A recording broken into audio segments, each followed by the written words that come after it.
জুলাই গণঅভ্যুত্থান পরবর্তী নতুন বাংলাদেশে তরুণদের রাজনৈতিক অংশগ্রহণ বাড়াতে বিএনপি চালু করেছে নতুন ওয়েব অ্যাপ ম্যাচ মাই পলিসি।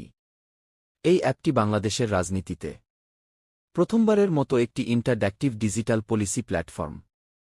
এটি একটি সোয়াইপভিত্তিক ওয়েব অ্যাপ যেখানে বিএনপির বিভিন্ন নীতির সঙ্গে তরুণ ও সাধারণ মানুষ নিজেদের মতামত মিলিয়ে দেখতে পারবেন। বিএনপির দাবি, এই উদ্যোগের মূল লক্ষ্য হল জেনজি ও তরুণদের পলিসি নির্ধারণে সরাসরি যুক্ত করা। অ্যাপটির শেষ অংশে রয়েছে বিশেষ কন্টেন্ট, যেখানে জানা যাবে বিএনপির ভবিষ্যৎ ভাবনা ও পরিকল্পনা। বিএনপির মতে ম্যাচ মাই পলিসি শুধু প্রযুক্তিগত উদ্যোগ নয়, এটি পলিসিভিত্তিক রাজনীতি ও অংশগ্রহণমূলক গণতন্ত্রের নতুন অধ্যায়। মতামত দিতে ভিজিট করুন who-make-me-policy.net।